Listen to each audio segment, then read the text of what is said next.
Quando a gente olha um fenômeno como performance, a gente está enquadrando esse fenômeno. Então, o gesto metodológico dos estudos de performance é a clivagem, é o enquadramento. Olhar algo como performance significa enquadrá-lo. Essa teoria de enquadramento, ela lembra a teoria de framing jornalístico, por exemplo.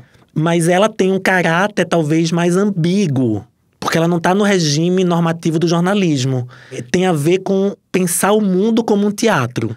A Josette Ferral tem um livro chamado Além dos Limites, né? Ela vai dizer assim, a gente está sempre enquadrando e sempre vazando. Comuniconcast, o podcast do PPG-Com ESPM.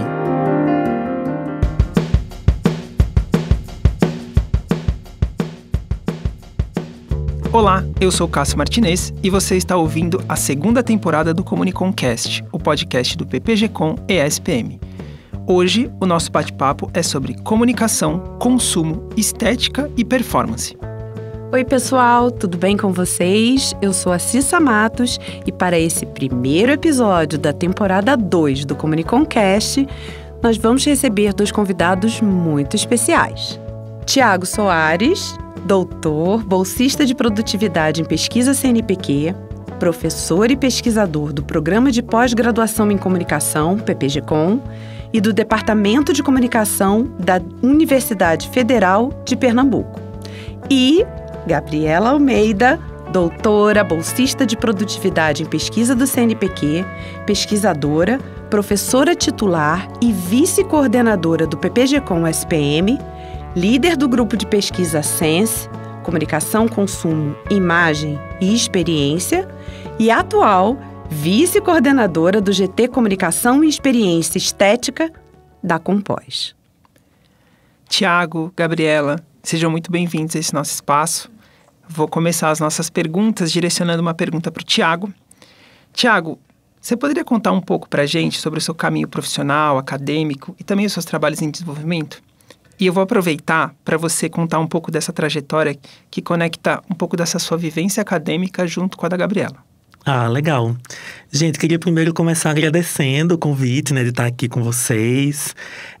Então, na verdade, a minha trajetória, assim, ela passeia muito pelos estudos de performance, né, pelos estudos de cultura pop, assim. Eu comecei, minha tese é sobre videoclipe, que eu defendi na Universidade Federal da Bahia, que é onde eu conheci a Gabriela, né? A Gabriela é baiana, então eu fiz o meu doutorado lá na Bahia, na UFBA, e pesquisando videoclipe, assim, né? Dos estudos de videoclipe, assim, eu comecei, quer dizer, eu pensava o videoclipe a partir da chave da música, e aí é onde aparece a ideia da performance, né? Assim, aparece a ideia do corpo, aparece a ideia do gesto, né? Assim, os estudos de videoclipe eram muito ligados a um campo do cinema, assim, né? Mais de uma área de uma análise fílmica, e eu propunha uma espécie de análise mais musical do videoclipe, né? Conectando música e cultura pop, então performance aparece para mim aí, né? Então, eu depois que fiz essa minha tese de doutorado, que eu fiz uma espécie de metodologia de análise de videoclipe. E aí virou meu livro, né? Meu primeiro livro, que é o Estética do Videoclipe, que eu lancei em 2013. Né, enfim, a partir daí eu entrei na Universidade Federal de Pernambuco. E lá eu fundei o Grupop, que é o Grupo de Pesquisa em Comunicação, Música e Cultura Pop.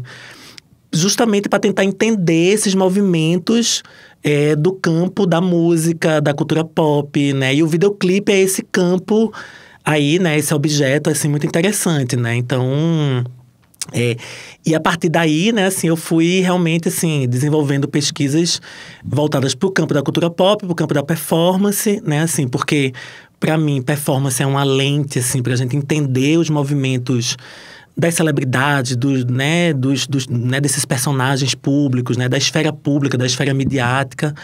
E a partir daí, criei o grupo de pesquisa. Hoje estou lá na UFPE, né, assim, enfim, comecei a me interessar também, assim, por um campo, assim, de pesquisa em música mais específica, né, assim, a música pop, que é algo também que eu acho que tem um lastro, assim, tem uma ausência de pesquisas no campo da comunicação, e é isso, assim, na verdade, eu tô aqui na SPM também, porque eu tô fazendo uma mobilidade acadêmica, né? Então, tô aqui no grupo da Denise Kogo, da professora Denise Kogo. Tô aqui também participando do Sense, né? Que é o grupo da Gabriela. E acho sempre me interessei muito por essa relação entre comunicação e consumo, né? Quer dizer, as minhas pesquisas, embora não tivessem uma relação muito clara com o consumo, assim, né? Elas estão mais no campo do… Se a gente for pensar assim, né? Performance, música, videoclipe, cultura pop. Mas, implicitamente, a noção de consumo está muito implicada, né? Então, eu sempre participei do Comunicom, sempre, assim, vim para os eventos, né? Assim, sempre tive muita interlocução com a Rose de Mello Rocha, né? Com a professora Gisela Castro. Então, assim, o PPG-Com da SPM é sempre um lugar que eu sempre gosto de estar em contato, assim, porque eu acho que, assim, a gente tem muitas relações, não só de amizade, porque também Gabriela é minha amiga, né? Assim, Denise, Rose, são pessoas que eu tenho também um convívio, assim, na academia, mas também porque eu tenho interesses, assim, acadêmicos muito genuínos com o pessoal daqui. Então, muito legal, Thiago. E te ouvindo falar, a Gabriela sabe, porque foi minha professora numa disciplina, aliás, fundamental. A minha pesquisa, apesar de ser recepção, né, porque eu estou estudando identidade do jovem contemporâneo, a partir do consumo das narrativas de sucesso. E performance é o que eu mais falo, né, no meu trabalho, na minha pesquisa. Porque é isso, hoje a gente vive esse mundo, né? Um mundo performático, Total. né? Midiático performático. Total, nas redes, nas né? redes, assim, exatamente. Essa ideia de que a gente tá o tempo inteiro performando, né? Assim, a vigilância. Isso. Ao mesmo tempo, como é que a gente constrói essa agência, né? Do corpo. Isso é fundamental. Exatamente. E, Gabriela, conta pra gente um pouco a sua história profissional, acadêmica, a sua atuação junto ao grupo de pesquisa Sense, PPG-Com, da SPM, enfim, tudo isso que a gente falou na introdução aí, conta um pouquinho pra gente, estamos curiosos. Bom, antes de qualquer coisa, obrigado também pelo convite, né? Uma alegria estar aqui com vocês, também com o Thiago. Eu, como o Thiago disse, eu sou de Salvador, então eu fiz a minha formação lá até o mestrado, minha formação em jornalismo, e até o mestrado eu conciliei muito uma atuação profissional como jornalista e o trabalho de pesquisa, a vida na universidade. E então, quando eu estava no mestrado na UFBA, apesar de eu estar num grupo de análise fílmica, porque minha pesquisa era em cinema, era documentários de música. Então, eu estava num grupo de análise fílmica, mas a minha patota, o meu grupo de amigos, era da música. Então, nesse momento, né, a gente forma ali um grupo que existe até hoje, muito sólido, de amizade. Eu, Thiago, Jorge Cardoso Filho, que é professor da UFRB, e a Luciana Xavier, que é da UFABC. E eu acho importante, assim, frisar isso, porque muitas vezes as nossas redes mais sólidas, acadêmicas, elas surgem justamente de relações que são primeiro de amizade, que se formam nesses espaços. Os colegas de sala de aula, as pessoas com quem a gente estabelece parcerias, seja por temáticas ou por questões teóricas em comum, seja por afinidades pessoais mesmo, né? Então, eu acho que é muito interessante, assim, pensar que a gente foi colega, sei lá, em 2008, e a gente está aqui até hoje, pensando e fazendo muitas coisas juntos, tanto de trabalho quanto pessoalmente. Então, eu terminei o mestrado, me mudei para Porto Alegre, no Rio Grande do Sul, e fiz meu doutorado lá. Então, eu faço doutorado na Universidade Federal do Rio Grande do Sul. E no doutorado eu começo a fazer um deslocamento, ainda trabalhando com cinema, né? O cinema é o meu material empírico, essa é a minha matéria-prima principal, mas já naquele momento fazendo um deslocamento, assim, de lente mesmo, teórica, epistemológica, dos estudos específicos de análise fílmica para uma discussão mais propriamente estética, né? E aí, depois do doutorado, a minha tese virou um livro também, um ensaio fílmico O Cinema Deriva, e eu fui, a partir do fim do doutorado, fazendo esse movimento. Eu me interessava muito pela perspectiva da experiência estética e acompanhava, como ouvinte, o GT de Experiência Estética da Compós, desde o início do meu doutorado.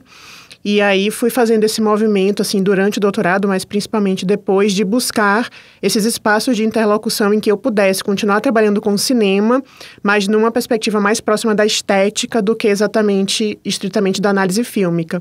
E aí é por isso que eu acabo chegando depois, assim, mais propriamente no campo da estética, da experiência estética, ainda que eu nunca tenha abandonado o cinema como aquilo sobre o que eu mais gosto de escrever. E então, nesse processo, ainda no Rio Grande do Sul, eu comecei a trabalhar como professora, trabalhei em 2 universidades lá. Em 2019, eu vi um edital público da SPM, de seleção de professores para o PPG-Com. Vi que eu cumpri os requisitos, pensei, bom, né, vou me candidatar. E deu certo.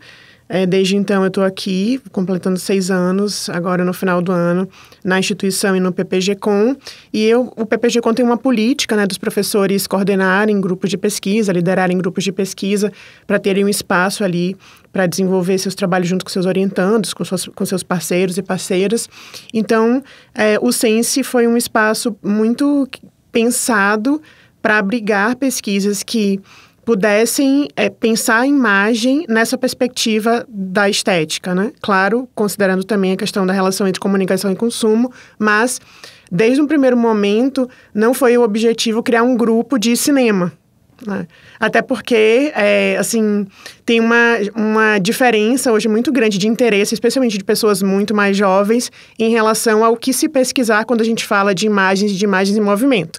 Então, a ideia era, de fato, ampliar o escopo do grupo de pesquisa para não ficar só na questão do cinema, né, para abrigar ali os trabalhos das pessoas interessadas que viessem fazer mestrado e doutorado. E o Sense é esse espaço hoje em que as pessoas desenvolvem pesquisas sobre materialidades diferentes entre si. Tem música, tem série, ou seja, narrativa seriada, tem cinema, tem performance, tem material de rede social, mas o que une esses trabalhos todos é essa leitura pela chave da estética. Muito bom, Gabriela. E eu fico observando aqui vocês contando as experiências e observando todos os caminhos, né, formativos mesmo do processo. E eu acho isso muito rico, assim, do ponto de vista de conhecer realmente a trajetória de cada um dos professores nossos aqui do programa, né, que vão contando pra gente esses percursos e até um processo muito inspirador pra gente aqui, acredito que para quem tá ouvindo também, ver um pouco dessa trajetória, porque realmente dá impulso, assim, pra gente ir seguindo. Agora eu vou fazer uma pergunta pro Thiago, e essa pergunta, ela vai direto, assim, de encontro com o seu projeto de pesquisa, que fala sobre performance e o capital especulativo na cultura pop. Você discute como fãs e plataformas codificam dramaturgias. De que modo os videoclipes funcionam hoje como territorialidades dramáticas que articulam o mercado, articula esse conceito que aí você fala, né, que toca a ideia do consumo, e também acho que um conceito grande que a gente vê bastante em pesquisa, que é a ideia dos afetos. Pois é, É exatamente, assim, a ideia… Primeiro, assim, como é que eu penso, como é que eu cheguei na ideia de especulação, né? Enfim, acho que pensar a cultura pop hoje, pensar a performance hoje, é pensar a especulação, né, assim… E aí eu sempre fico falando, assim, a ideia de especulação como uma espécie de variação da ideia de conspiração. Conspiração é um termo muito usado, né? Assim, teoria da conspiração, né? Lógica conspiratória, as redes são conspiratórias. Eu acho que na cultura pop, assim, e nos estudos, assim, né? Mais também do campo da música, né? Do consumo de memes, né? Assim, na cultura digital, a gente tem, de fato, uma lógica especulativa, que é de você ficar conjecturando sobre aquelas coisas que estão circulando nas redes. Então, será que aquilo ali é aquilo? Né? Será que tem alguma coisa por trás? Será que esse videoclipe, esse filme, essa série, ela é parte da vida do cantor, da autora? Né? Então, essa ideia de autoficção, essa ideia de que elementos estão aparecendo ali. Então, quer dizer, para mim, especulação é um capital, atualmente. É um capital de rede. Pessoas que conseguem mobilizar especulação em torno de si, elas ganham elas acumulam capital na rede. Então, e aí a gente pode falar de Taylor Swift, né, que é uma figura que apareceu, ela mobiliza, ela vai ter campanhas publicitárias fazendo coisas com ela, mencionando, né, o álbum dela, ela acabou de lançar, dizer o nome do álbum, várias marcas usaram a marca laranja por causa da cor dela, enfim, então tem uma coisa. Mas a gente pode pensar o Carlinhos Maia, que é um hiper-influencer, né? Que também aparece nas redes e gera um impacto imenso, né? De interesse, né? Em torno dessas figuras. Então, quer dizer, especulação, ela, né? Nesse meu projeto de pesquisa, ela é um capital. Um capital, assim, fundamental para a gente entender como é que funcionam esses dramas nas redes, né? Porque também essas vidas que a gente tá vendo nas redes, né? Assim, essas vidas que a gente tá vendo pelo Instagram, pelo TikTok, né? Enfim, elas estão encenando dramaturgias. Pode ser o seu cotidiano, o meu, mas eles são interessantes de alguma forma. E eu também estou muito interessado, né, em pensar como a qualidade desse drama promove comoções. Então, tem uma qualidade do drama, tem uma natureza do drama, né? Assim, quer dizer, a forma com que aquele episódio lá da mulher que não cedeu o espaço, a cadeira dela no avião, né? Assim, quer dizer, tem uma qualidade daquele drama ali, o inusitado, o ambiente, né? A forma com que ela fala, a forma com que alguém se reporta para ela.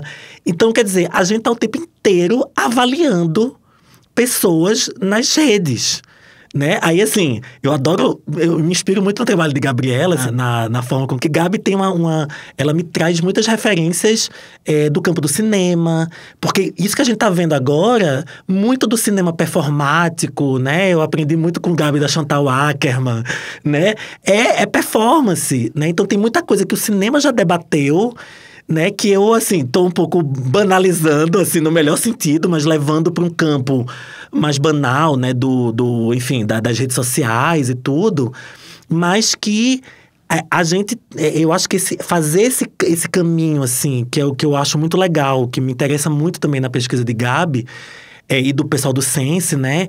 É conseguir fazer essas articulações entre elementos canônicos, históricos, estéticos, né?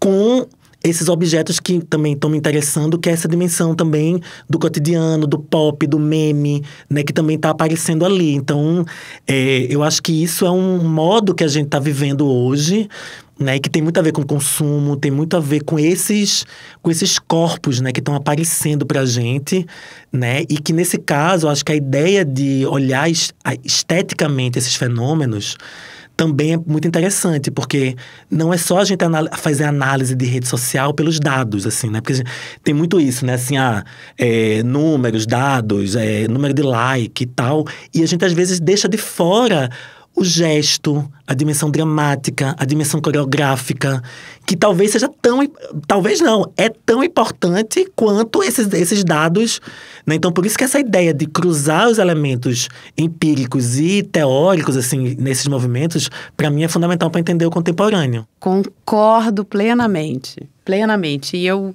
vou fazer eu não aguento, né? Eu tenho que fazer a minha piadinha. Aproximei do microfone de propósito, para enfatizar. De propósito. Concordo plenamente.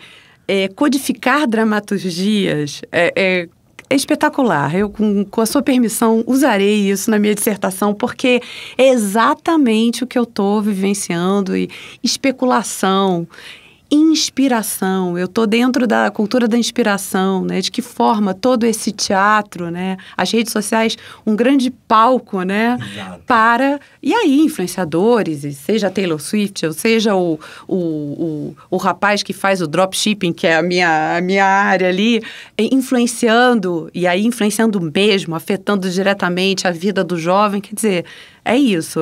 Mas eu te entendo perfeitamente, concordo e muitas vezes, até conversando com a Gabriela na disciplina, eu via o trabalho do grupo de pesquisa dela e falei, poxa, é porque o meu é recepção, mas se fosse produção, se encaixaria, porque é isso, vivemos uma grande performance, né?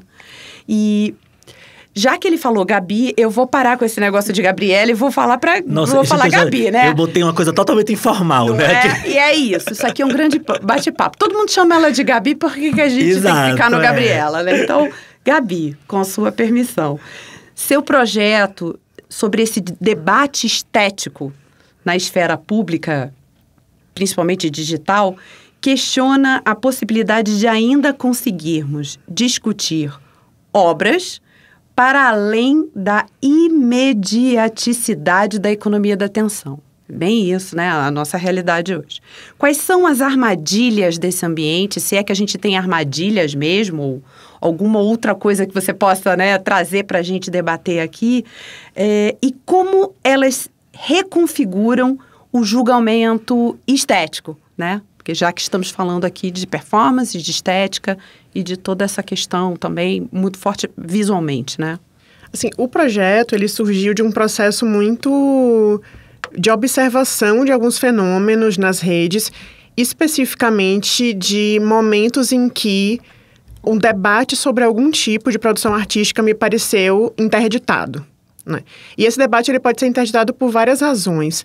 Tem a ver com a economia da atenção, porque a gente está numa lógica aí, de fato, em que as pessoas são convocadas a reagir muito rapidamente e muito apaixonadamente àquilo que circula nas redes. Então, essa convocação, essa reação está sempre ali presente.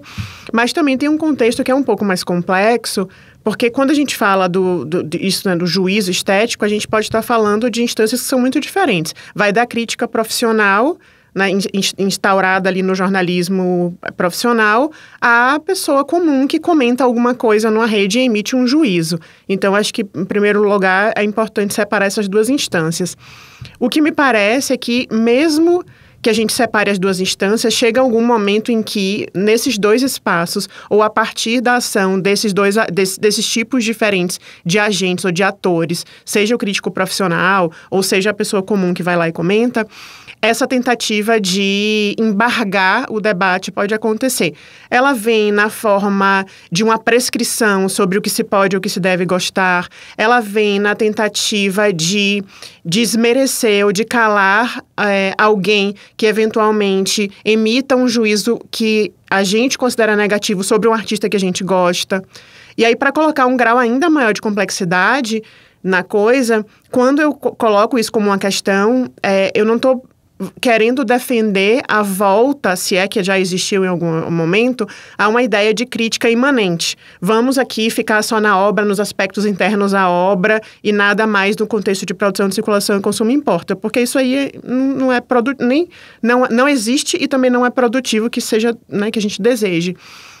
Ainda que não seja o caso de defender uma volta a esse modelo, né, ou né, assim, a instauração de um modelo em que a obra pudesse ser considerada em si mesma, independente de qualquer coisa, eu acho que não dá para perder de vista que qualquer obra, independente da sua materialidade, da sua forma expressiva, ela está produzida a partir de uma determinada linguagem. Essa linguagem é agenciada a partir de determinados recursos, estratégias, visando produzir determinados efeitos. Tem uma poética das obras que é muito importante de ser considerada, porque a gente precisa poder olhar para as obras artísticas, e aí eu não estou fazendo nenhum juízo em relação ao quão popular ou experimental, não é disso que se trata também, né? Mas de pensar assim, quando eu estou diante de um videoclipe do artista mais experimental, da cantora mais pop, ou diante de um filme da Marvel, ou de um cineasta desconhecido de algum lugar de uma cinematografia muito periférica, o que é, em termos propriamente de linguagem, que essas obras iluminam? O que é que elas estão trazendo para a gente, né? Só que se a gente voltar numa certa história da crítica, e aí pegando bastante o jornalismo profissional, a gente vai ver que, durante muitas décadas, essa crítica foi, assim, instituída a partir de uma lógica extremamente discriminatória, machista, principalmente, racista. Então, assim, se a gente pega, por exemplo, assim, críticas ao trabalho da Madonna nos anos 80, chamando ela de puta, sabe? tem, né, algumas pessoas que trabalham com música e que vão falar muito sobre um ethos roqueiro da crítica musical, por exemplo, né? Que é isso. Durante muito tempo foram homens muito ligados às cenas musicais do rock, às formas expressivas do rock, que foram críticos musicais e que, nessa sua maneira de emitir juízos, a questão de gênero era muito evidente, né? Assim como a questão racial, assim como se você fizer uma clivagem de norte global e sul global, as artes produzidas no sul global vistas a partir de uma lógica exotificante, né? Mas entender que esse cenário se constituiu assim, ele foi assim, e a gente não deseja que seja mais, é muito diferente de interditar a priori qualquer juízo negativo de um artista do sul global, de uma pessoa racializada ou de uma mulher, por exemplo, sabe? Então, o que eu fico me perguntando é que espaço a gente pode pensar, né, e a gente pode desejar que exista para uma discussão mais propriamente estética, mais interessada nos elementos materiais expressivos das coisas, que não desconsidere essa história discriminatória da crítica, mas que ao mesmo tempo não interdite a priori aquele tipo de juízo que eu considero equivocado ou ruim, porque é um juízo negativo sobre o artista que eu gosto, ou sobre alguém que eu acho que mereceria um espaço, né? Essa crítica, a crítica negativa a respeito de uma obra de uma artista mulher ou de uma pessoa racializada, chega muito nessa chave, assim, se você falou mal, você é opressor também. Então, assim, eu acho que tem uma relação aí, de fato, entre esfera pública e estética, que eu acho que é pouco explorada, né? O pessoal da política não discute estética, e o pessoal da estética não se alinha muito a essa perspectiva da esfera pública, que tem suas questões também. E aí, nos últimos tempos, eu tenho muito pensado em um deslocamento, assim, dessa discussão para uma ideia que eu estou formulando no momento de justiça estética, né? Porque me parece que o que está por trás dessa grande confusão, ou desse grande ruído, é um pressuposto que talvez aposte excessivamente numa relação de causa e efeito entre uma certa justiça no terreno das representações e uma justiça social no mundo. E aí eu acho que a coisa é um pouco mais complexa, né, do que estabelecer essa relação direta, e sem desconsiderar também que essa disputa no campo do simbólico, ela é uma disputa que pode incidir no mundo. Mas eu não sei se a linha é tão reta assim. Então é nesse momento que eu tô. Posso complementar? Eu acho que eu adorei a fala de Gabi. Mas, e pensando também com a conversa que o Cássio trouxe, assim, né? A ideia de afeto. Porque eu acho que essa fala que Gabi traz, assim, né? Em torno de uma justiça estética, da gente olhar os objetos, né? Nas suas linguagens, né? Nas suas complexidades, né? Nas suas materialidades. Me parece que tem uma dimensão afetiva das redes, assim, né? Em que a gente se constrói como fã de alguma coisa, né? Que parece implicar numa certa ideia de parcialidade em torno do juízo estético, né? Assim, então, quer dizer, se você é fã de um artista, você não pode emitir um juízo negativo em relação àquela obra, né? O que parece uma coisa absurda, né? Assim, porque primeiro, assim, são linguagens, né, que são organizadas ali, quer dizer, tem uma poética, né, tem uma forma ali de construção, né, ali dos artistas. Tem essa ideia de observar, né, que eu acho que é importante a gente pensar também, né, assim, o quanto o afeto, né, que ele é um dispositivo, assim, né, que durante muito tempo nas ciências, né, nas ciências sociais, né, a ideia de emoção, a ideia de afeto, emoção, ela teve um momento, né, assim, de muita crise por causa da objetividade da ciência, né, depois você tem essa virada do afeto, assim, olha, não, a ciência não é objetiva, ela é toda, né, sobretudo as ciências humanas, ela é profundamente, né, sobretudo a estética, ela é profundamente ligada com valores, com essa dinâmica, né, assim. Mas também me parece que, nesse caso, é importante também voltar para, né, assim, quer dizer, pensar que réguas são essas que esse tecido aí das redes, né, sociais, enfim, ele está nos fazendo perceber. né? Assim, a gente tá ali, quer dizer, que réguas são essas que fãs, consumidores, né? Que a dinâmica das redes está nos colocando, né? Porque assim, quer dizer, a gente vai, né? Será que se a gente criticar uma autora, né? Se a gente criticar a Beyoncé, que é uma artista importantíssima, negra, a gente vai ser racista porque a gente está criticando a obra dela? Quer dizer, me parece que tem nuances aí no meio, né? Que eu acho que né? A gente precisa pensar sobre linguagem, né? Sobre essas formas com que essas obras são construídas. Então, quer dizer, eu estou muito interessado, né, agora, e estou pensando muito assim, eu acabei de publicar junto com o meu grupo de pesquisa um livro chamado Introdução aos Estudos de Cultura Pop, em que a gente está muito interessado, porque os estudos de cultura pop, eles são estudos que são pautados pelo afeto. Você vai estudar uma coisa que você gosta muito, então você é fã de K-pop, você é fã de uma série, né, assim, e ser fã coloca um lugar muito importante, porque você tem acesso a muitas informações, você consegue, né? Você tem ali um universo que você já conhece, muito familiar, mas ao mesmo tempo o estranhamento diante da pesquisa ele é fundamental. Então não é você somente anunciar que você é fã, que você vai fazer uma pesquisa, né, de qualidade, assim. Quer dizer, tem um estranhamento ali em relação aos objetos, né, que é fundamental, assim, de você instaurar uma pesquisa de qualidade, né, hoje, né, enfim, nesse contexto que a gente está vivendo nas redes. Então isso para mim é muito fundamental, né, assim. Em termos práticos, a gente vive na cultura da participação, né? Não é isso? Talvez até para a relação do artista com o fã, entre eles, né? Até para o artista, essa crítica é saudável, construtiva, né? Permite que o artista, evolua, melhore ou reflita no mínimo, né? Então, quer dizer, né? Na prática, isso pode, e eu tenho, acho que certeza que é uma coisa positiva, mas por quê? Por que isso acontece, né? Como vocês estão colocando, essa crítica, esse juízo, né, meio distorcido. Eu acho que tem assim, também pegando o gancho no que o Thiago estava falando, né? Essa maneira como a lógica de fã ou hater passa a mediar a nossa sociabilidade a partir da nossa participação nas redes, mas também fora delas, porque aí ela vira um modo afetivo, uma forma de mediação social que está instaurada, né?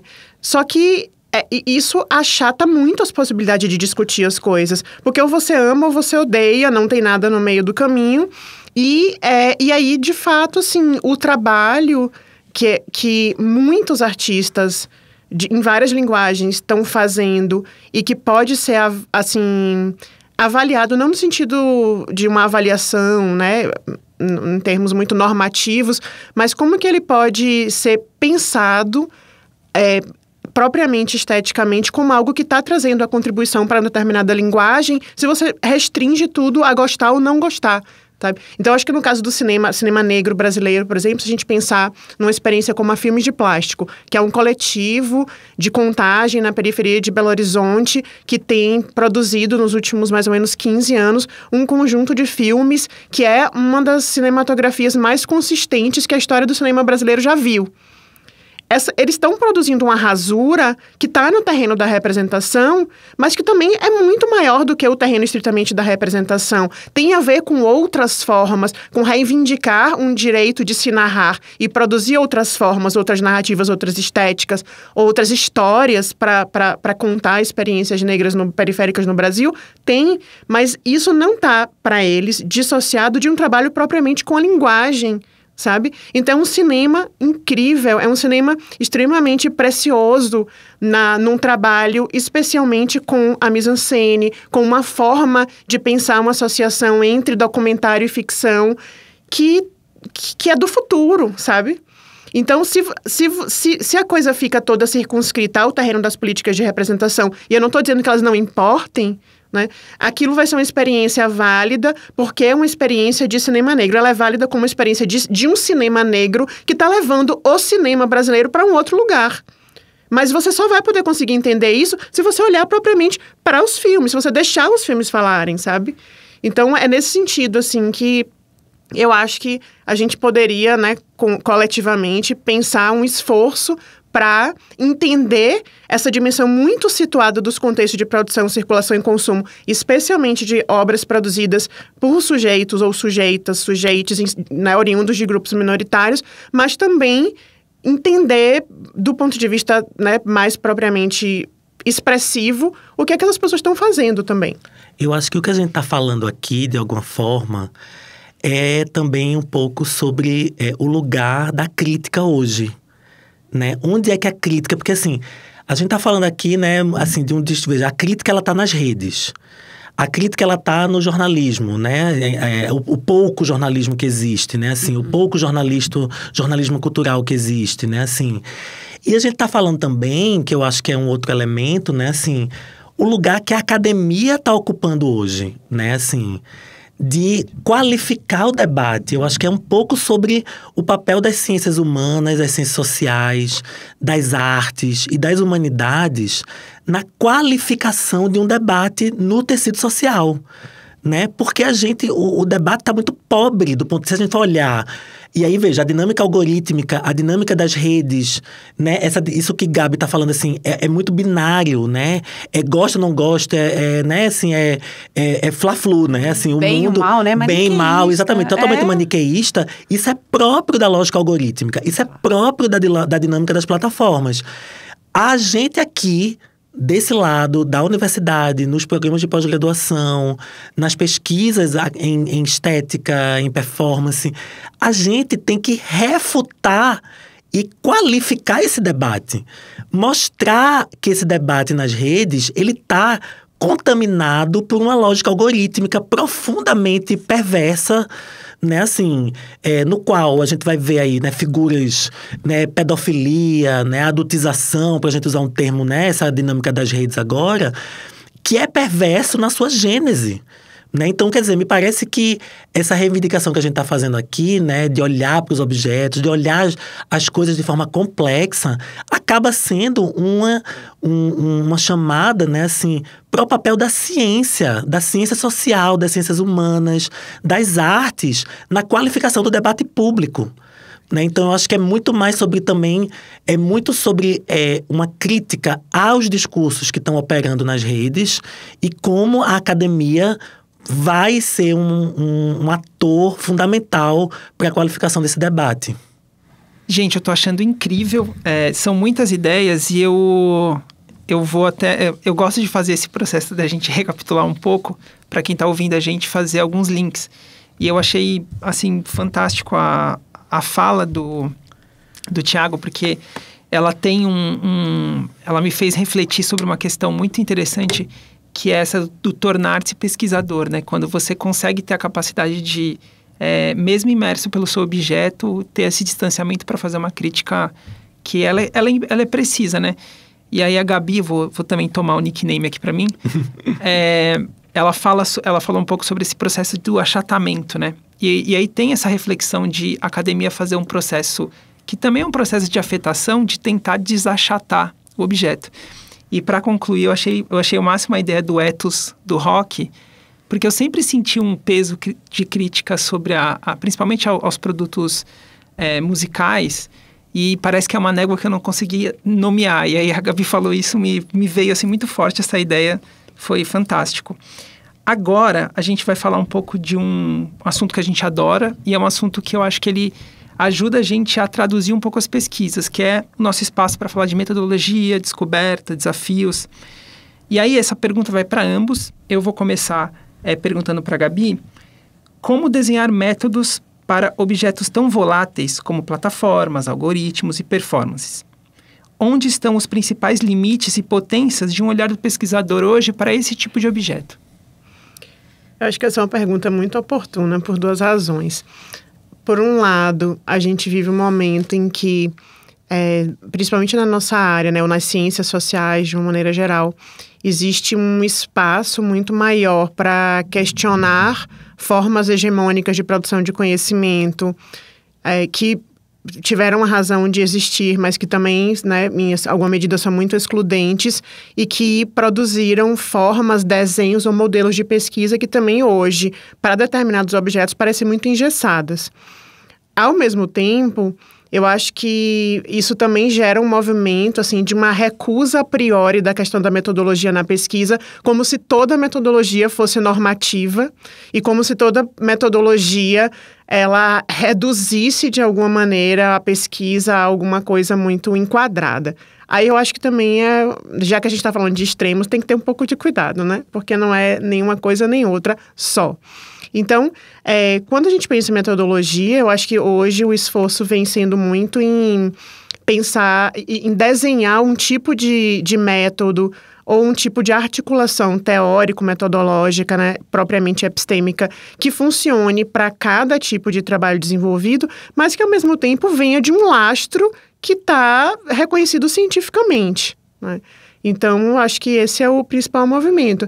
Em paralelo a isso, é muito de como cada pessoa, no caso dos processos de orientação, dos interesses de cada aluno ou aluna, das maneiras como essas pessoas parecem querer trabalhar com os seus materiais empíricos. Tem uma questão em relação à performance, por exemplo, que é desafiadora, que é qual é a materialidade da performance quando a gente vai analisar ela. Se a gente está trabalhando com material que surgiu no espaço público, porque desde o momento zero circulou na rede, a sua materialidade é um audiovisual, registrado por alguém, de uma forma amadora ou não.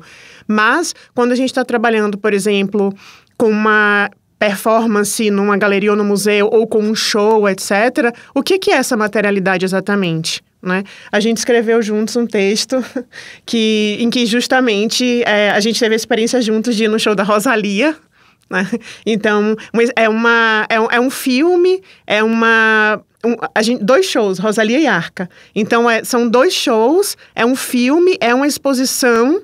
E aí, no caso da exposição, né, como tentar transpor essa materialidade de uma exposição, que era uma instalação gigantesca, para um texto, que tem outra materialidade, que é um material que tem outra natureza. Você precisa organizar de alguma maneira. Você precisa pensar categorias, você precisa pensar qual é a relação que você viu entre aqueles objetos. Você precisa dar alguma materialidade para essa performance que você vai analisar, que não é o vídeo que está lá, por exemplo, numa rede, né, assim. Então, isso aí tem muitas estratégias. Uma estratégia pode ser a produção de um caderno de campo, outra estratégia pode ser o próprio pesquisador gravar os seus vídeos e fazer os seus registros e depois trabalhar a partir deles. Então, eu acho que depende muito de pesquisa para pesquisa, depende muito do problema de pesquisa, né? Porque é isso que vai orientar também a maneira como você vai tentar responder ele, e depende dessa disposição para tentar produzir um desenho que funcione para aquela pesquisa e que seja original o suficiente, mas que ao mesmo tempo tenha algum lastro, né? Porque a gente também não tem nem a ambição e nem a condição de ficar inventando a roda em tudo que faz. Eu tô lembrando aqui esse texto que a gente escreveu junto, ele chama Máquina do Gênero na Cultura Pop. A gente pensou o gênero numa dimensão maquínica, assim, né? Pensando na ideia de tecnologia de gênero, né? Assim, o corpo. Então, a gente pegou artistas que trabalhavam com a dimensão maquínica do corpo. Então, a Rosalía tem um motomami, né? Ela é uma mulher moto, né? Então, a gente pegou a Arca, que é uma artista trans venezuelana, né? Que tem uma coisa do som, né? Enfim, tem uma exposição da Annie Imhoff, né? Que é uma artista que a Gabi tinha ido numa exposição dela, né? E visto uma instalação dela. Então, quer dizer, eu acho que esse texto que a gente fez, ele dá umas pistas, assim, né? De como é que a gente pensa conjuntamente a ideia de organizar objetos empíricos, né?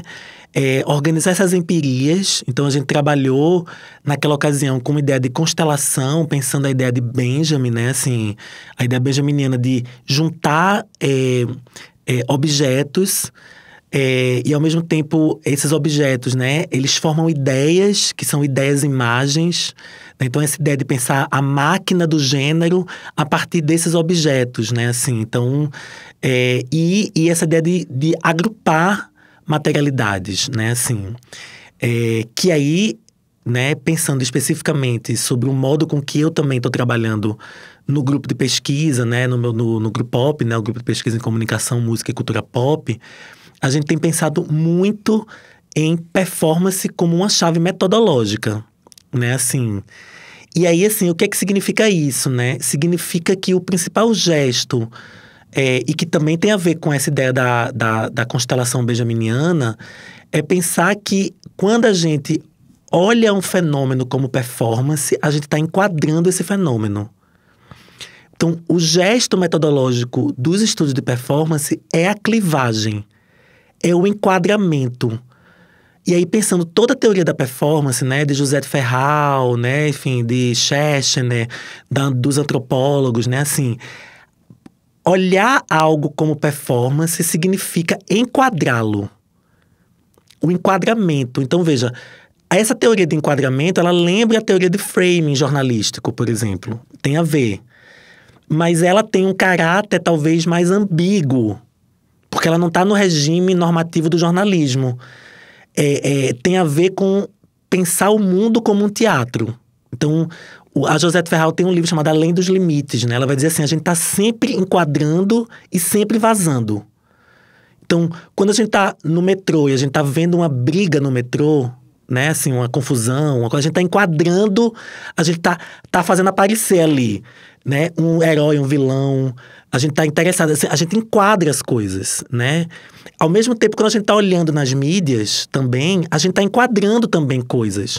Então, esse gesto que a gente fez nesse artigo, né, a gente pegou um conceito que a gente tinha e a gente enquadrou esse conceito com objetos que eram dos nossos interesses, assim, né. Então, Gabi veio com uma Titane, né? Um filme, né? Da Julia Ducournau, que é enfim, um filme super importante também, que é uma mulher máquina, né? Teve a Annie Imhoff, né? Que é essa artista, e veio a Rosalia, né? Enfim, a Arca. Então, quer dizer, a gente pegou objetos muito diferentes, de naturezas muito diferentes, né? Assim, filme, exposição de arte, disco, performance, né? Show. Mas eles juntos, eles formam alguma coisa. Então, essa ideia de pensar a clivagem, né, como uma ferramenta de enquadramento dos fenômenos, né?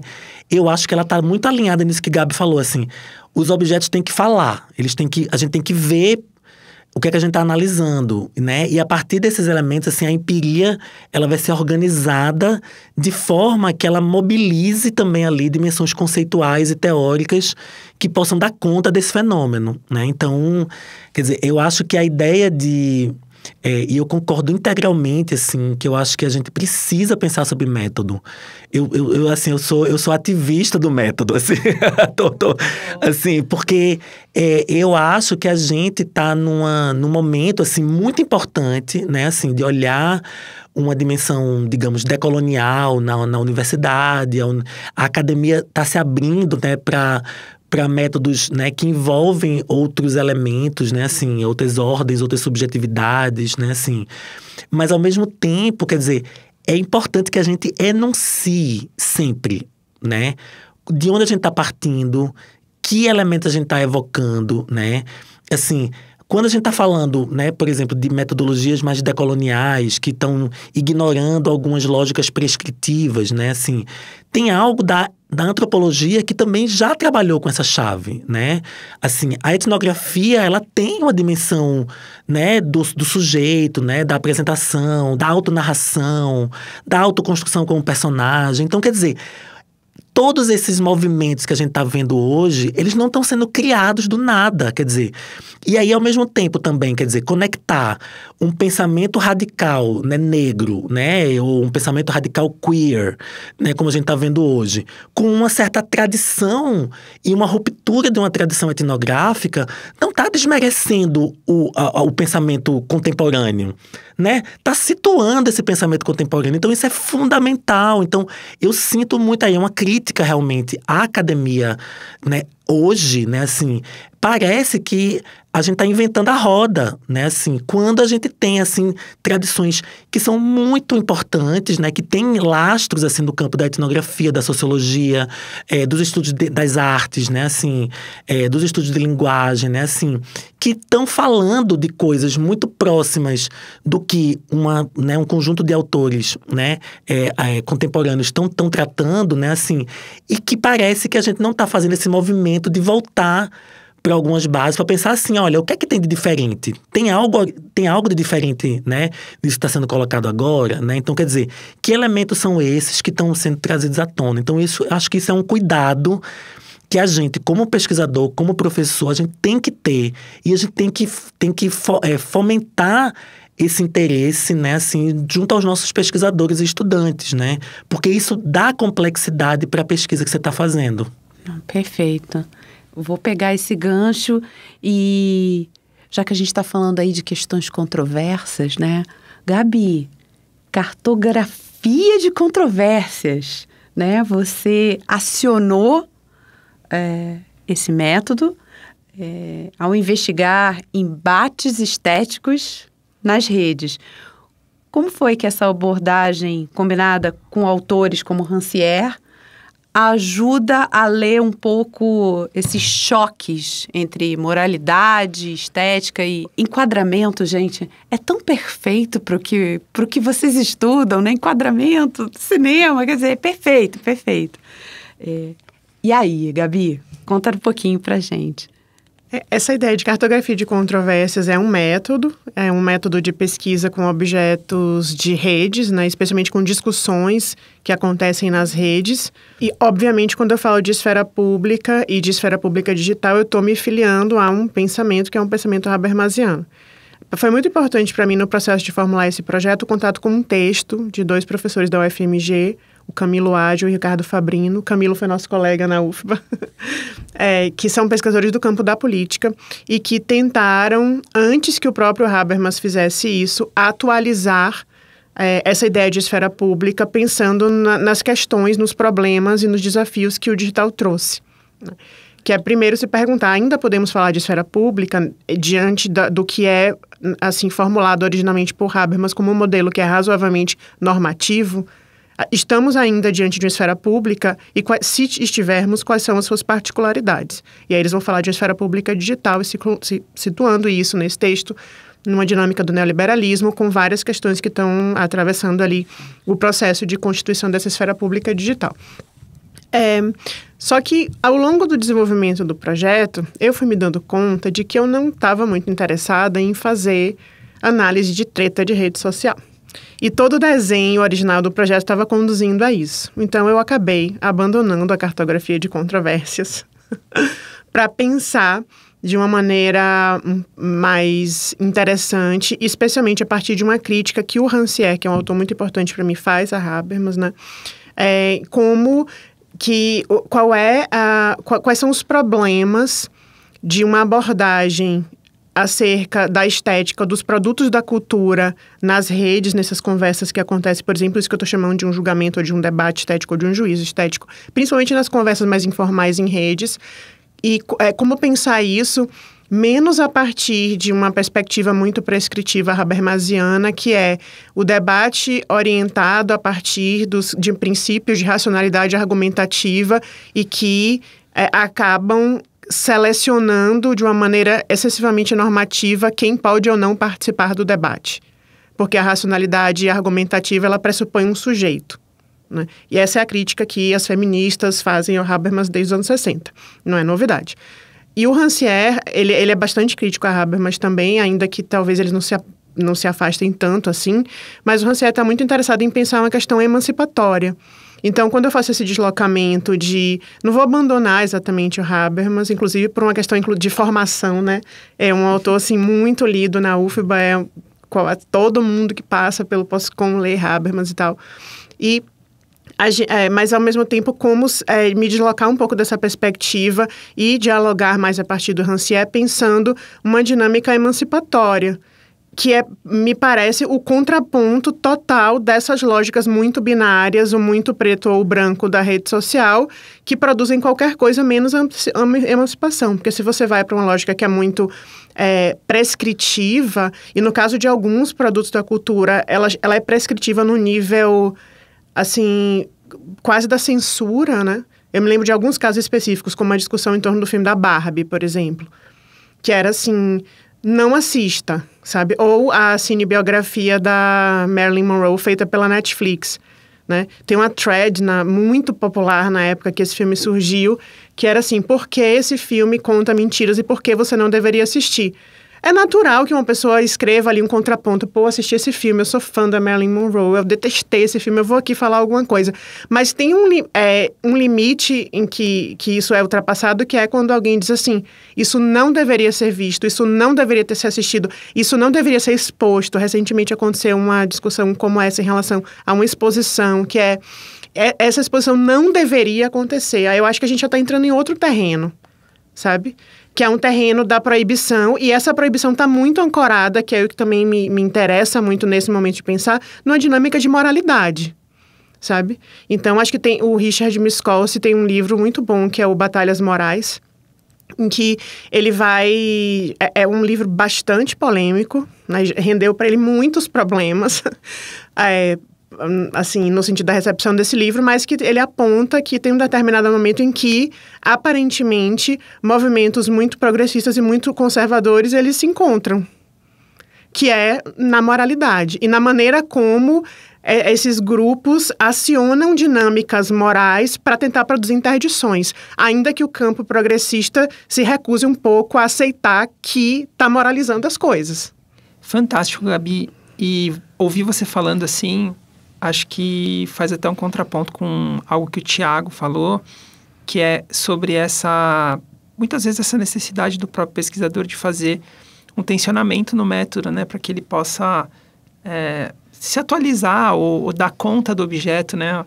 Um dos professores que a gente recebeu aqui, salvo engano, acho que foi a Tânia, ela falou que a gente procura o método para cobrir o objeto, né? E muitas vezes os métodos antigos, eles não cobrem totalmente. Então, a gente vai costurando novas perspectivas para dar conta de fazer esse processo todo. E aí, ainda no método, eu queria fazer uma pergunta para você, Tiago. Do ponto de vista empírico, o que foi crucial no trabalho de campo que você eventualmente fez comparativo entre Recife e Buenos Aires? E que dicas metodológicas você deixa para quem pesquisa música e cultura pop? Pois é, esse trabalho, essa pesquisa, né, eu ganhei um edital universal, né, assim, em 2018, para fazer uma pesquisa comparativa entre a produção musical das periferias do Recife, notadamente o brega funk, que é uma variante, assim, né, da música brega, muito próxima do funk carioca, assim, do funk paulista também, né, assim... e a cúmbia vilheira, ou cúmbia videira, né? Que é a cúmbia das periferias de Buenos Aires, assim. Então, foi um projeto que envolveu, assim, um grupo de pesquisadores do Brasil, né? Assim, a professora Simone Lúcia Pereira, né? Da Unip, e professores da Argentina, né? A Mercedes Lisca, e a Malvina Silva, que são pesquisadoras da Universidade de Buenos Aires. Inclusive a Mercedes, que esteve comigo, né, na aula magna do PPG-Com. E aí a gente, quer dizer, eu gosto muito de fazer pesquisa comparativa, assim, né? Tipo, eu acho que é uma chave, quando a gente está pensando, sobretudo nas pesquisas do Sul Global, e aí eu tenho um pouco, assim, quer dizer, eu pesquiso, né? Minha origem de pesquisa é a cultura pop, né, assim. E a cultura pop sempre foi historicamente acusada de ser a cultura estadunidense, norte-americana, imperialista, né? Então, se a gente olha para a trajetória da cultura pop nas ciências sociais, né, assim, comunicação, mídia, essa leitura de que a cultura pop, ela traz uma verve imperialista, né, assim. Então, essas leituras ali dos anos 80, né, dos anos 70, anos 80, né, então tem um pouco essa ideologia, né, que faz sentido, né, quer dizer, a cultura pop foi usada, se a gente pegar Carmen Miranda, a política da boa vizinhança, né? Então, o American Way of Life, ele foi utilizado marcadamente, mas as coisas avançam, elas se complexificam, né? Assim, a gente tem avanços no campo das indústrias do entretenimento, né? Plataformas, então novas disputas nessa arena da cultura pop.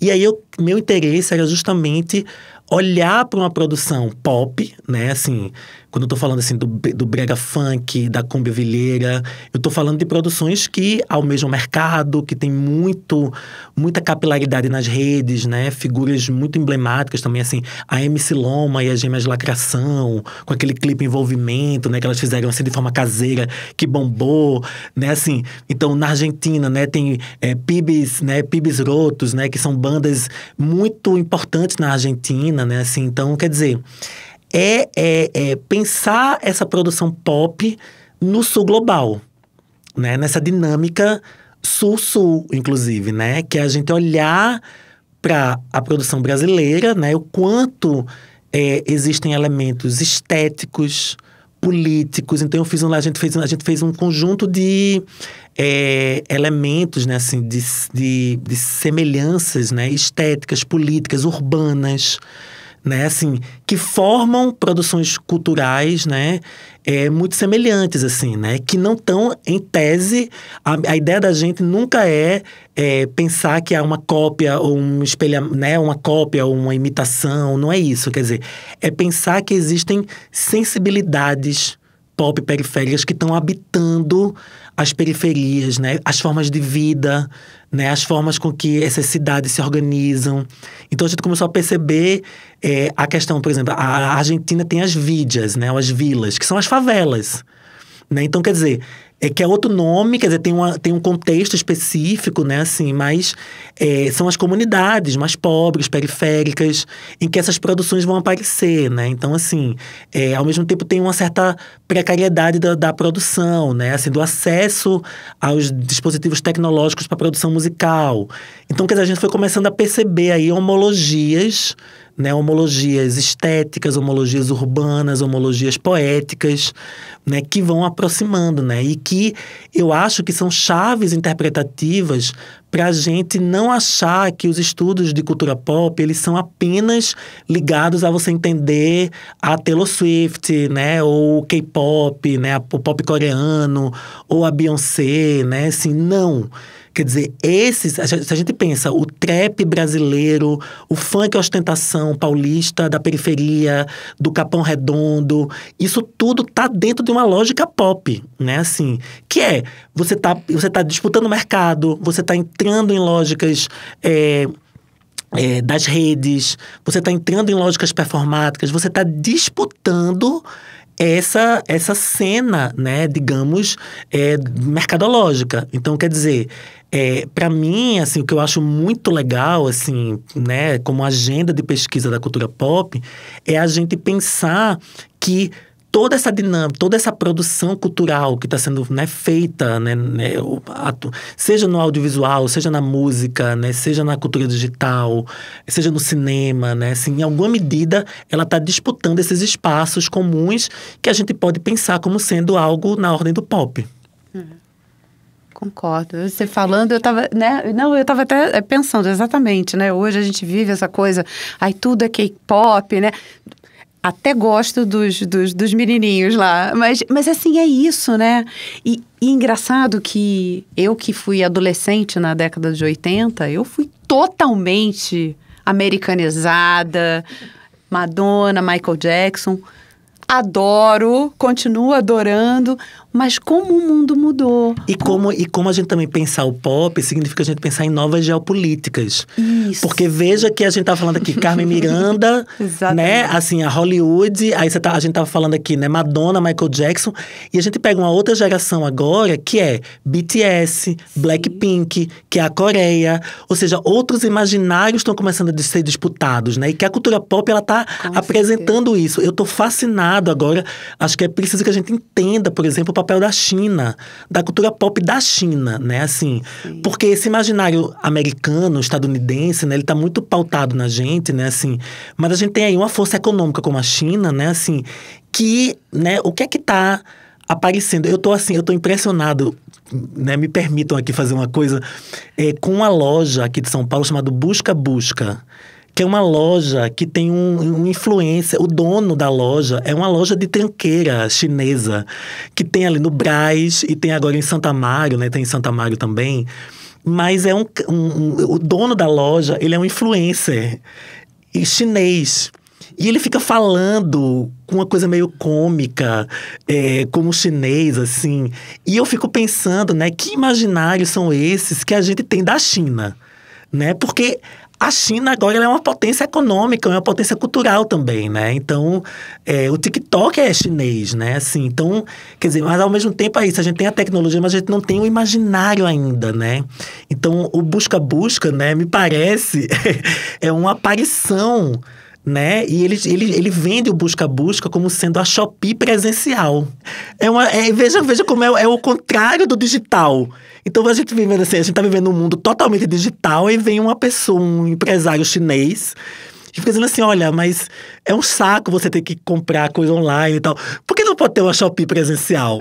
Tiago, é incrível, assim, acho que essa capacidade de conseguir enxergar esse processo de performance sobre várias perspectivas enriquece a pesquisa e auxilia também, principalmente para quem está ouvindo, a perceber como a gente tem uma capacidade de enxergar esses conceitos que vocês trouxeram aqui para a gente hoje sobre diversas perspectivas mesmo. Isso está presente em uma grande variedade de objetos e eu acho que tem espaço realmente para tensionar esses conhecimentos. Agora, a gente está passando para o nosso processo de encerramento. Eu queria deixar o meu primeiro recado do dia, então, para quem, obviamente, tem bastante interesse nesses conceitos que vocês trouxeram, tem uma oportunidade mesmo, né, de conhecer, acho que um pouco dessas discussões mais profundas. A gente sabe que vai ter um seminário agora, que é o Seminário de Performance na Comunicação, que vai acontecer aqui na SPM, do dia 8/9 ao dia 12/9 com vocês. Então, eu vou abrir também para vocês contarem um pouco sobre essa iniciativa. E aí, sempre na nossa finalização aqui, a gente pede para que vocês deixem algum tipo de elemento cultural que possa dar um pouco mais de colorido aí para o que a gente discutiu. Pode ser livro, filme, série, ou o que vocês acharem que faça sentido. Bom, o PPG-Com tem como prática já há alguns anos receber professores brasileiros e também estrangeiros ou professores brasileiros que trabalham em instituições do exterior para ministrar cursos de uma duração mais curta do que uma disciplina formal. Então, a gente tem realizado pelo menos um seminário internacional por semestre, às vezes mais de um, e também recebido professores de programas de pós-graduação, parceiros, pessoas que têm um trabalho na interface com a discussão de comunicação e consumo. E aí, nesse semestre, a gente está recebendo Tiago, que vai ministrar o seminário de estudos de performance na comunicação. Eu pensei, assim, na coisa das dicas e tal.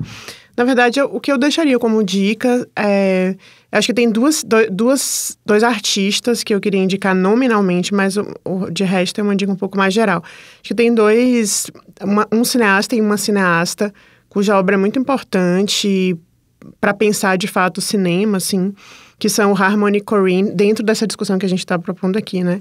E também a Chantal Akerman, que inclusive já foi mencionada pelo Tiago. O Harmony Korine é um cineasta independente norte-americano e ele tem um trabalho muito interessado em pensar politicamente a estética e o cinema a partir de uma lógica que, em termos de linguagem, é bastante radical, seja na maneira de tratar a imagem, assim, explorar visualmente os filmes, uma questão assim de as texturas, a cor das imagens, uma coisa hipersaturada, como também produzir filmes que têm uma lógica assim, muito crítica, não apenas ao capitalismo, mas às maneiras como as imagens contribuem para a perpetuação do capitalismo, né? Isso é muito evidente em alguns dos filmes dele. Eu acho que talvez o Spring Breakers, que é um dos últimos, ou o último, não sei, seja mais um filme em que isso aparece de uma maneira mais forte. Mas são filmes muito, muito inventivos, assim. E a Chantal Akerman, eu gosto de voltar nela porque é uma cineasta, uma mulher cineasta. Na última revisão da lista de melhores filmes do mundo da Sight and Sound, ela foi eleita... O filme dela, Jeanne Dielman, foi eleito o melhor filme da história do cinema.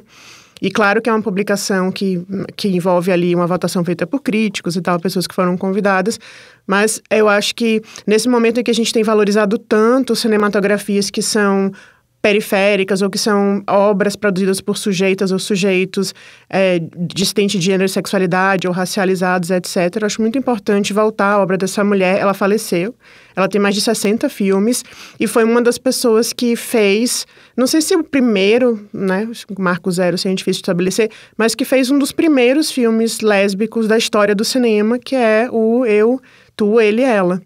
Então, eu acho que um pouco dentro daquilo que o Thiago estava comentando, assim, sobre a gente conseguir historicizar os processos, né? E, inclusive, valorizar. A gente só está aqui hoje fazendo o que a gente faz porque outras pessoas vieram antes. Eu sempre gosto de falar da obra dessa mulher. E os filmes dela estão sendo restaurados e estão disponíveis. Agora, recentemente, teve uma mostra no Cine Sesc. E também estão disponíveis em plataformas de streaming que estão sendo restaurados. E a outra dica, especificamente também no campo do cinema, é as mostras de cinema. Ficar de olho nas mostras. Agora, por exemplo, em julho, quando a gente estava de férias, eu praticamente maratonei uma mostra no Cine Sesc que era filmes produzidos por cineastas mulheres do leste europeu. E aí tinham filmes de 1933, né, até filmes proibidos na época da União Soviética, um filme de 1947, que é o primeiro filme rodado num campo de concentração, e esse filme foi dirigido por uma cineasta mulher, quase ninguém conhece esse filme, quase ninguém conhece essa história, e filme de campo de concentração é quase um subgênero do cinema, sabe? Então essa mulher, 2 anos depois da libertação de Auschwitz, ela vai lá e filma, né, um filme nesse lugar, uma cineasta polonesa. Então, assim, e essas mostras muitas vezes acontecem em lugares muito acessíveis, especialmente no Cine Sesc. Então, assim, ingresso de graça, ou custa R$10, ou na Cinemateca Brasileira, sabe? Então, acho que é uma oportunidade muito grande de ver, primeiro, filmes que circulam pouco, filmes que você vai ver no cinema, muitas vezes em cópias restauradas, pagando ingresso um valor baixíssimo, e filmes que às vezes são que não circulam nem na pirataria. E quando você vê numa mostra, se você quer conhecer uma cinematografia que é diferente daquilo que você já acessa, você não vai ter um trabalho de você sair cavando o que é que você vai encontrar, porque a curadoria está feita, alguém selecionou e você vai ali para assistir, então aproveita, vai ver, sabe? E a própria Mostra de Cinema de São Paulo, que eu acho uma coisa um pouco parecida, que no ano passado, por exemplo, a confusão que foram as exibições de Ainda Estou Aqui. Mas o filme ia estrear 2 meses depois. A mostra exibe centenas de filmes. Aproveita para assistir as coisas que você nunca ouviu falar, que você não tem a menor ideia se vão circular, se foram compradas para ser distribuídas no Brasil. Às vezes não entra no streaming, você não encontra nem para baixar. Então, eu sei que tem um glamour, assim, né? Assistir na pré, na mostra de cinema, é ótimo, eu também gosto de ir.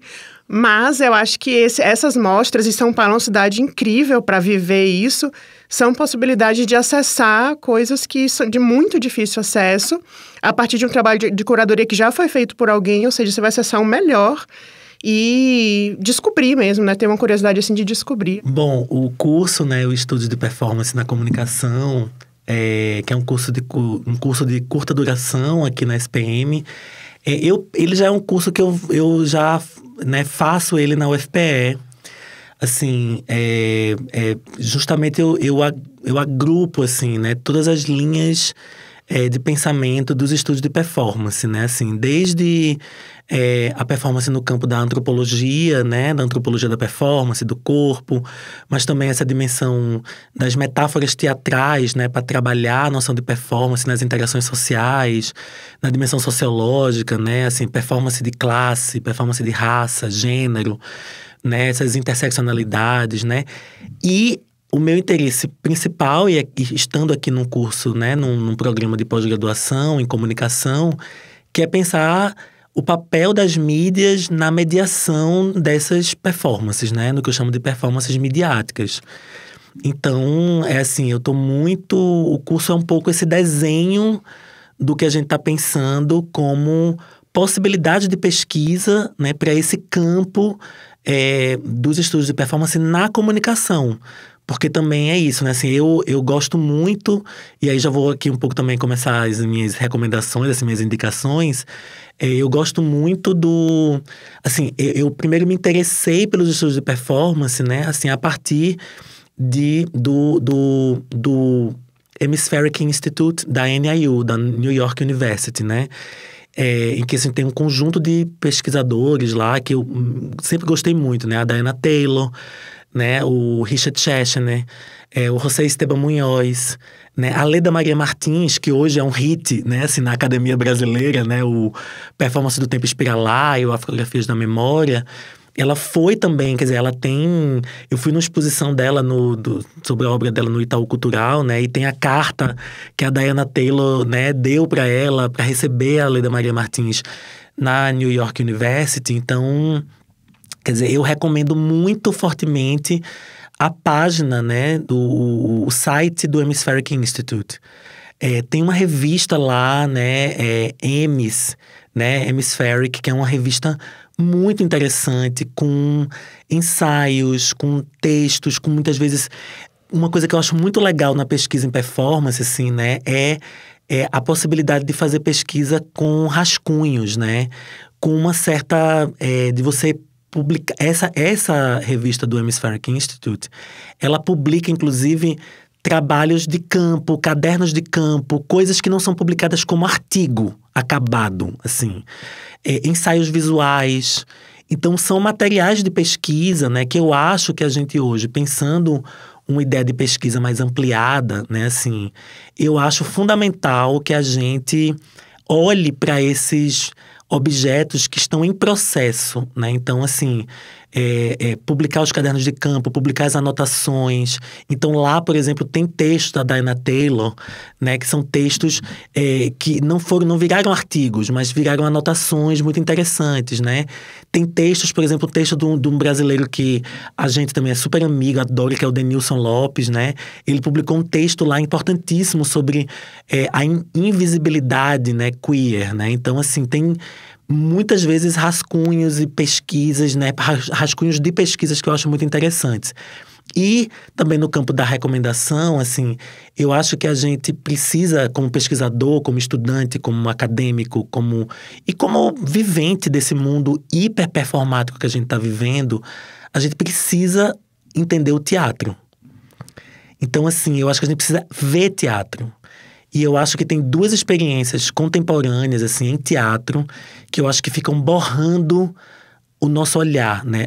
A primeira delas é o Teatro Oficina, aqui em São Paulo, que eu acho que é um lugar, assim, central para entender performance, né? O que o Zé Celso fez, o legado que ele deixou, essa zona limítrofe entre performance, brincadeira, jogo. Você vai pra lá, né? Já teve o Caetano Veloso lá nas Bacantes, né? O Caetano tava na plateia e puxaram ele.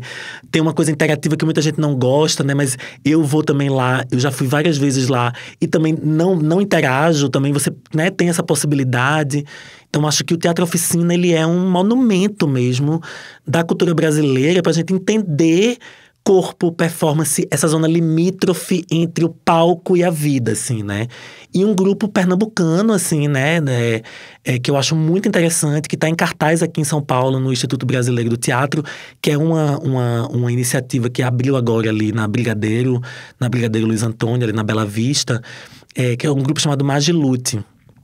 Esse grupo é um grupo experimental também, eles estão com uma encenação aqui em São Paulo, chamada Apenas o Fim do Mundo, que é uma encenação interativa, em que ele também vai quebrando esse palco, né, assim. Então, eles vão fazendo a encenação é toda pelos espaços, né, itinerantes. Então, eu acho que a gente pensar performance e a gente ler o mundo complexo que a gente está vivendo hoje, a gente precisa de um letramento do teatro, né? Que só o teatro dá. Então, acho muito importante. Fantástico, gente. Eu tô, assim, tem muita recomendação legal. Eu fiquei marcando aqui no papel, principalmente para mim, assim, para eu conseguir pesquisar depois e conhecer todos esses processos que vocês contaram aqui, que estendem, né, essa nossa conversa. E eu tô muito feliz de ter recebido vocês nessa iniciativa da nossa segunda temporada. Acho que a gente começou com super pé direito, assim, foi um papo muito gostoso de fazer. Estou bastante feliz, bastante contente com a nossa volta, Cissa. Também. E espero que esse seja o começo aqui de alguns outros episódios tão bons quanto esse. Então, deixo aí minha recomendação para todo mundo que chegou até aqui, ouviu até o final, seguir a gente nas redes sociais, acompanhar o PPG-Com no Instagram, acompanhar o PPG-Com também no YouTube, que o episódio sai por lá, e também no Spotify. E se puder, gastar um tempinho e avaliar a gente nesses canais.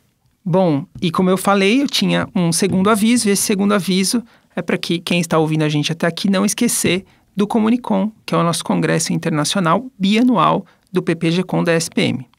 Nessa edição, o tema será Ecos do Consumo, Comunicação, Ecologias e Desconexão. A submissão dos trabalhos já encerrou, mas quem quiser participar como ouvinte pode acessar o site, que vai estar aqui na descrição, fazer sua inscrição para assistir, fazer parte dos debates, das palestras e acompanhar a gente nessa jornada. Isso, Comunicom, de 14 a 16 de outubro. Inscrições abertas, corra e garanta sua vaga. A gente vai ficando por aqui, agradecer a Gabi e ao Thiago, muito obrigado por compartilharem as reflexões com a gente. O Comunicomcast fica por aqui, um abraço e até logo. O Comunicomcast, em sua primeira temporada, conta com a apresentação de Cissa Matos e Cássio Martinez, coordenação da professora doutora Egli Müller Spinelli, produção de Thaís Ortega Pichinin e André Sena Moraes, assistência de produção de Gabriel Castro, roteiro, gestão de operações de e-mails, Isabela Portas, gravação e edição do Centro de Experimentação Multimídia ESPM. Apoio, Escola Superior de Propaganda e Marketing de São Paulo.